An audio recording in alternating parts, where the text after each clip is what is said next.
بسم اللہ الرحمن الرحیم اللہم صلی وسلم وبارک علی سیدنا محمد النبی الامی خاتم النبیین الذی لا نبی بعدہ وعلی آلہ وصحبہ وسلم۔ حضرت ام المومنین سیدہ طیبہ طاہرہ عائشہ صدیقہ رضی اللہ تعالی عنہ آپ سے روایت ہے کہ رسول اللہ صلی اللہ علیہ وسلم نے فرمایا کہ ایام قربانی یعنی 10 سے 12 ذی الحجہ کے درمیان انسان کا کوئی بھی عمل اللہ تعالیٰ کی بارگاہ میں اتنا محبوب نہیں ہوتا جتنا قربانی کے جانور کا خون بہانا ہوتا ہے۔ بعض لوگ قربانی کے دنوں میں انہیں اور حج اور عمرے کے دنوں میں مساکین، بیواؤں اور یتیموں کا بہت خیال آ جاتا ہے، اور وہ کہتے ہیں کہ قربانی کرنے سے بہتر ہے کسی یتیم، کسی بچی کی شادی کرا دیں، کسی بیوہ کا گھر آباد کر دیں، کوئی اور یتیم کی جو ہے وہ پرورش کر لیں، جہاں قربانی کے جانوروں پہ اتنا جو ہے وہ مال خرچ کرنے کی ضرورت نہیں ہے۔ اور اسی طرح اگر کوئی عمرے پہ جا رہے ہیں، حج کرنے پہ جا رہے ہیں تو انہیں کہا جاتا ہے کہ بہتر ہے آپ نفلی عمرہ کرنے سے کسی بچی کی شادی کرا دیں، کسی بیوہ کا خیال رکھیں۔ بات یہ ہے کہ ہمیں یہ سمجھنا چاہیے کہ ہمارے دین میں ہر معاملہ جو ہے اس کی کوئی نہ کوئی افادیت رکھی ہے۔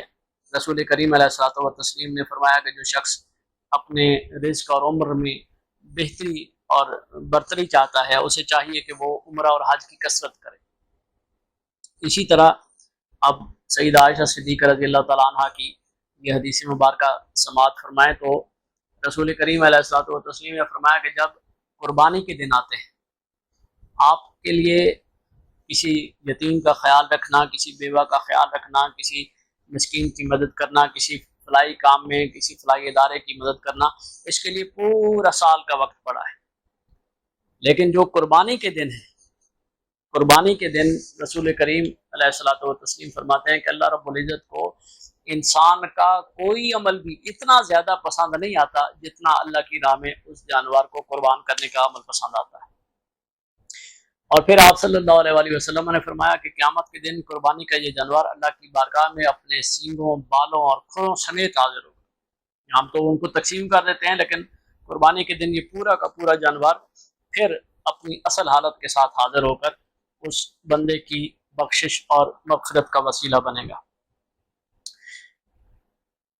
اس معاملے میں کچھ مسائل جو ہیں وہ سمجھنے ضروری ہیں۔ پہلی بات تو یہ ہے کہ قربانی ہر صاحب نصاب پر لازم ہے۔ یہ نہیں ہے کہ اگر باپ، بیٹا، بیوی وہ تینوں صاحب نصاب ہیں اور وہ ایک قربانی کر دیں تو ان سب کی طرف سے ادا ہو جائے گی، بلکہ ہر عاقل، بالغ، مرد، عورت جو بھی صاحب نصاب ہیں ان پر قربانی واجب ہے۔ اور زکوٰۃ کی ادائیگی میں یہ ضروری ہوتا ہے کہ انسان صاحب نصاب ہو گیا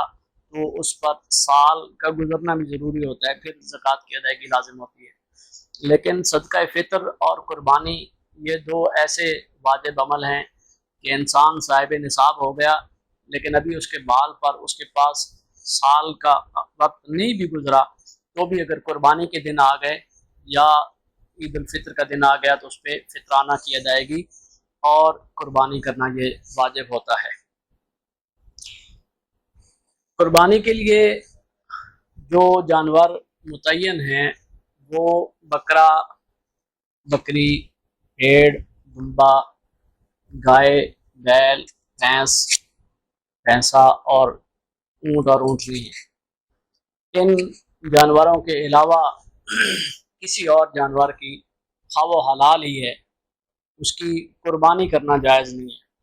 مثلاً اگر کوئی اپنے گھر میں ہرن پالتا ہے تو بے شک وہ پالتو ہرن ہے، لیکن چونکہ اس کی جو ہے وہ قرآن و حدیث سے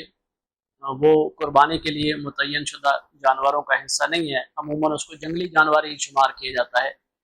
تو جو جانور بھی بے شک حلال ہوں لیکن ان کا شمار جنگلی جانوروں میں ہوتا ہے تو ان کی قربانی جائز نہیں ہے۔ جن کا شمار پالتو اور گھریلو جانوروں میں ہوتا ہے، اور ان میں یہی جانور ہیں بکری بکرا ہے، بھیڑ اور دمبا ہیں، اور اسی طرح گائے بیل ہے، بھینس چونکہ ہمارے بر صغیر میں ہے اور یہ بھی پالتو جانوروں میں ہے، گھروں میں رکھی جاتی ہے۔ اس وجہ سے ہمارے علماء یہ کہتے ہیں کہ بھینس کی قربانی بھی جو ہے وہ جائز ہے، اور پھر اونٹ یا اونٹنی کی قربانی۔ اس سلسلے میں بکرا یا بکری جو ہے اس کے لیے 1 سال کا ہونا ضروری ہے، گائے بھینس ان کا 2 سال کا ہونا ضروری ہے، اور اونٹ یا اونٹنی جو ہیں وہ 5 سال کے ہونے ضروری ہے۔ اگر ایک انسان نے اپنے گھر میں بکرا یا بکری پال رکھے ہیں، گائے گھر کی رکھی ہوئی ہے، بھینس گھر کی ہے، یا اونٹ گھر کے ہیں، یا کوئی ایسا شخص ہے جس پہ اس کو 100% اعتماد ہے کہ وہ اس کے ساتھ سچ بولے گا،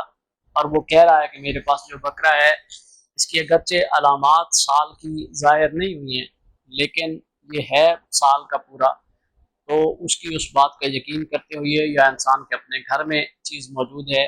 اور اس پہ سال کا جو ہے وہ ٹائم بکرے یا بکری پہ گزر گیا ہے، یا گائے ہے بچڑا ہے اور وہ 2 سال کا عرصہ ان کو گزر گیا ہے، اگرچہ ان کی علامات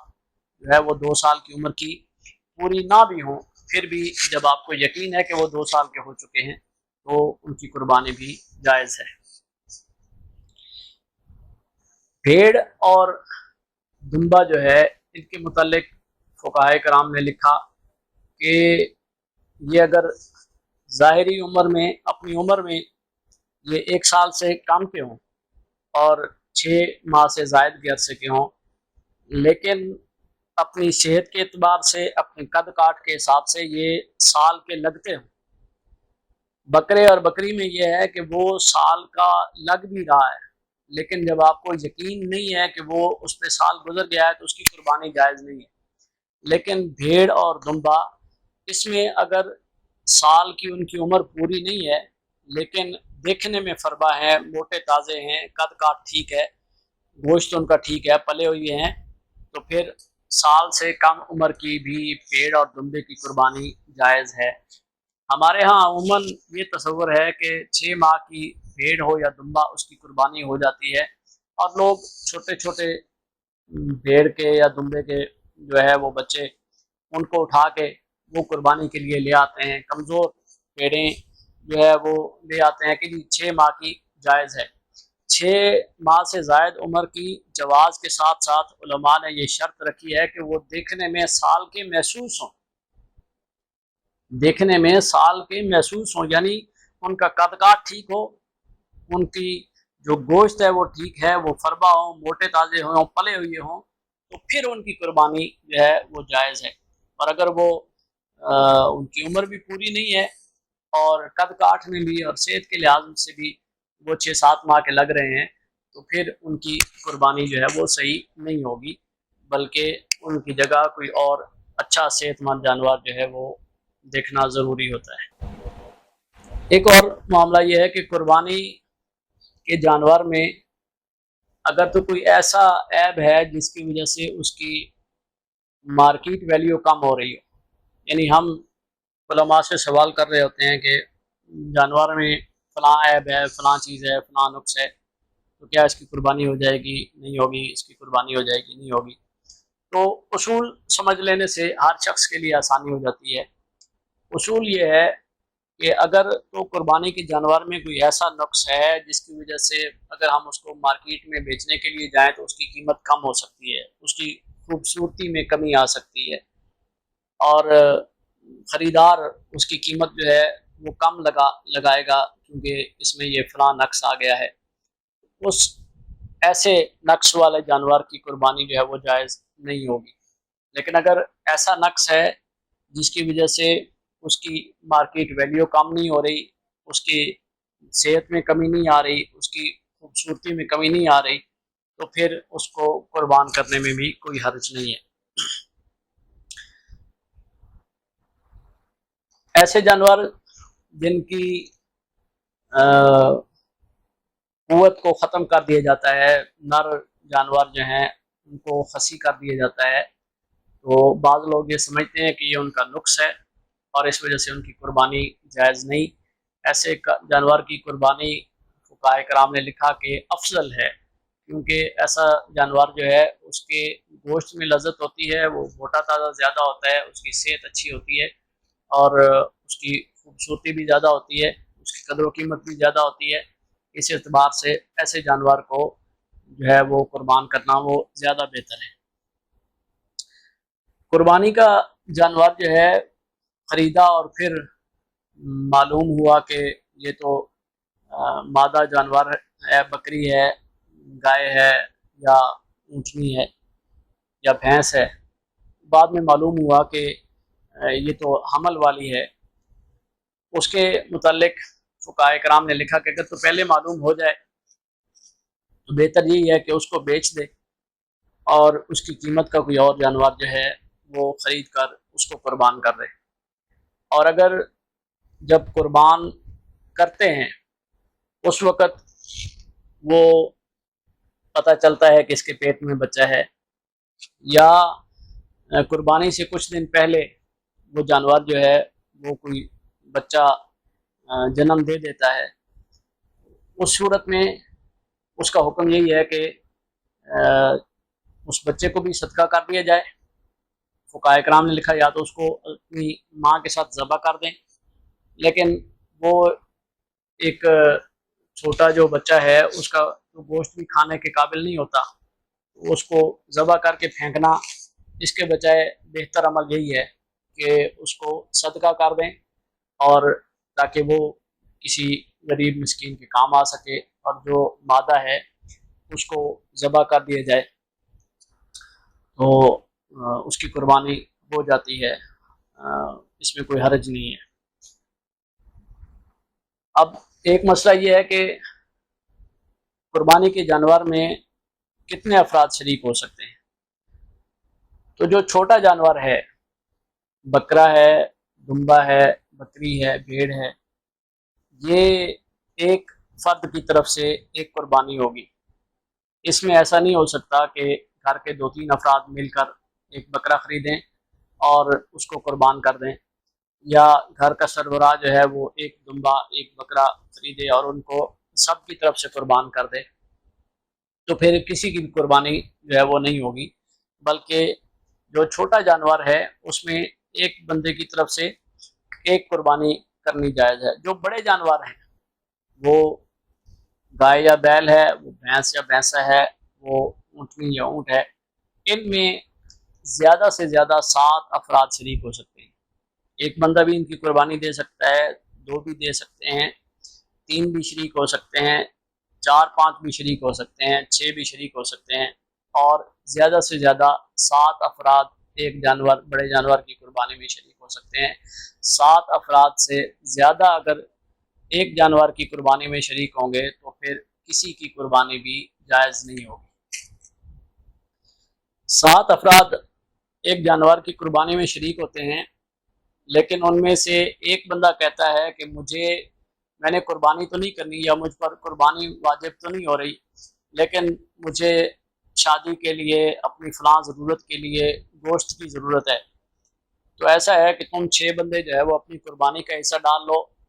میں آپ کو قیمت دے دیتا ہوں، جو 7واں حصہ ہے وہ مجھے گوشت دے دینا، میں اپنے استعمال میں لے آؤں گا۔ اگر وہ قربانی کی نیت سے اس قربانی کے جانور میں شامل نہیں ہوتا تو جو باقی 6 حضرات ہیں ان کی قربانی بھی نہیں ہوگی۔ قربانی کے جانور میں ضروری ہے، شرط ہے کہ جتنے افراد شریک ہو رہے ہوں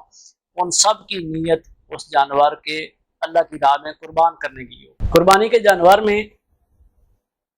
7 سے کم افراد ہیں، وہ 5 افراد ہیں، وہ 4 ہیں، 3 ہیں، 6 ہیں، 2 ہیں، تو ان کی شمولیت اس اعتبار سے بھی ٹھیک ہے کہ 7 حصے بنا کر ان کو تقسیم کر دیں، ایک بندہ 2 حصے رکھ لے، ایک بندہ 4 حصے رکھ لے، ایک بندہ 1 حصے کا مالک بن جائے، 2 بندے 2 حصے رکھ لیں، ایک بندہ 3 حصے رکھ لے، 7 حصے تقسیم کر لیں۔ لیکن اگر وہ آپس میں باہم اشتراک کرتے ہیں، یعنی برابر کی رقم ڈالتے ہیں، تو